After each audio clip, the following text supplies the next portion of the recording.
Quelles seront les relations des hommes et des femmes au XXIe siècle? Enfin, les prochaines décennies, puisque nous sommes en 2016. Il reste encore 84 ans pour ce siècle. Je pense que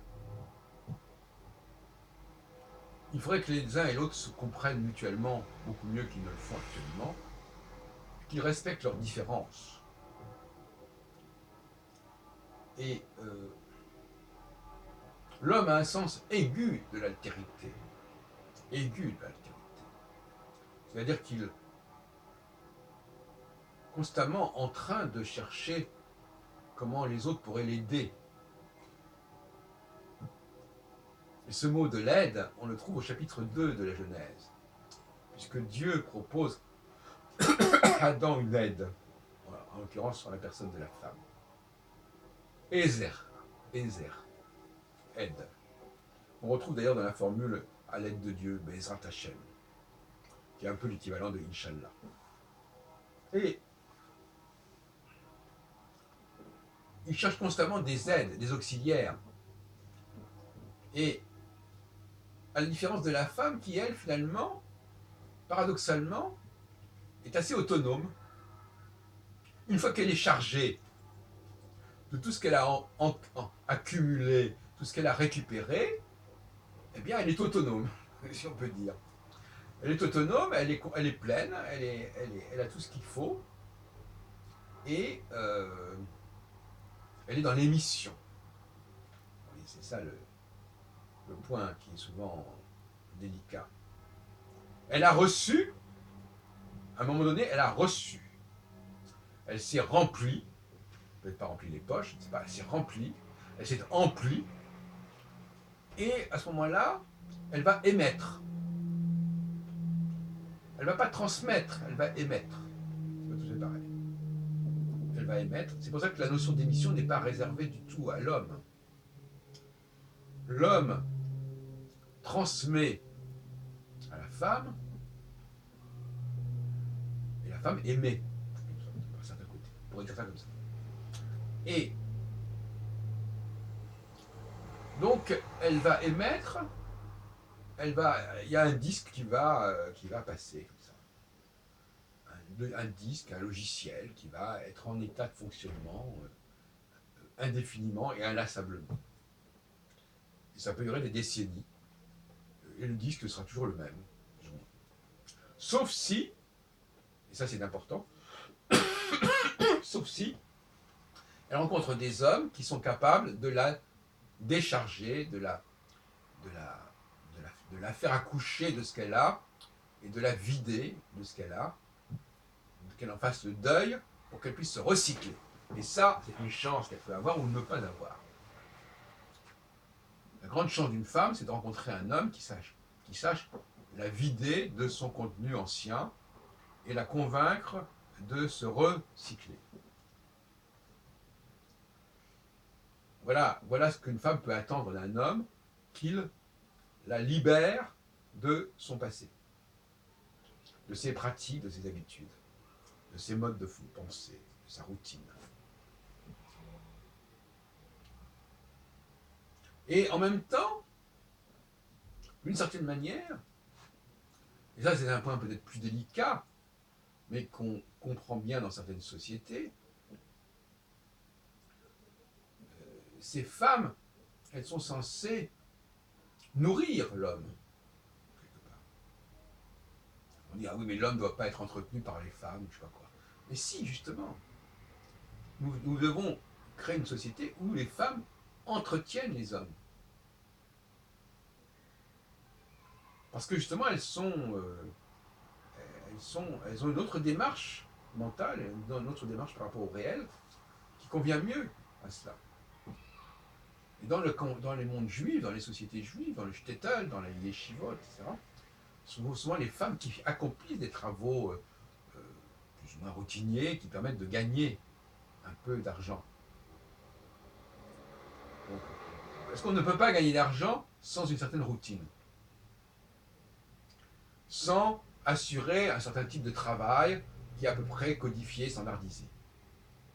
Même s'il peut y avoir des variantes, bien entendu, d'une tâche à l'autre. Mais malgré tout, il y a un ronronnement qui est celui d'ailleurs d'une sorte de machine. Quelque part, les femmes sont des machines. Je l'ai déjà dit plusieurs reprises. Ailleurs. Et c'est pour ça que les machines menacent les femmes, menacent de les remplacer. C'est pour cela qu'il est urgent, que les femmes comprennent, et d'ailleurs c'est ce qui se passe plus ou moins, que l'argent qu'elles gagnent,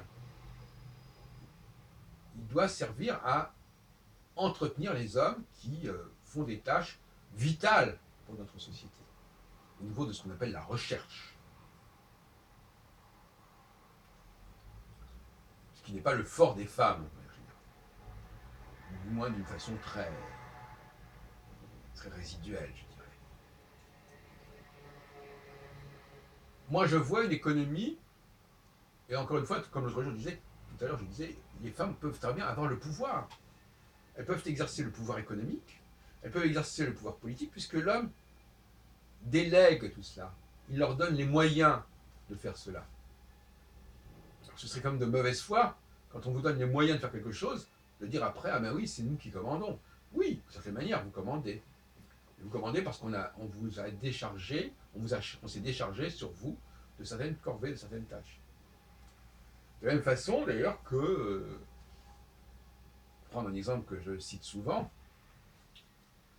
quand on charge un groupe de gens, par exemple, de faire le contrôle des sacs, etc., on leur donne du pouvoir sur nous-mêmes. On leur donne du pouvoir, alors qu'en fin de compte, ils n'ont aucun pouvoir. Ce sont des étrangers, généralement, qui sont complètement un peu marginalisés, mais on leur donne du pouvoir, surtout qu'on leur dit, voilà, vous contrôlez avec une... Vous voyez, si la personne, ça sonne quand il passe, je sais pas quoi, aussi. Donc, le pouvoir, il est paradoxalement, souvent, dans les mains des gens qui sont au plus bas, finalement. Puisqu'on délègue, on n'arrête pas de déléguer. On sait que la France est malade de cette délégation. Les Français n'ont pas voulu faire certains travaux, ils ont délégué aux émigrés. C'est évident, c'est bien connu, notamment dans les années 70. Après, on voit ce que ça donne.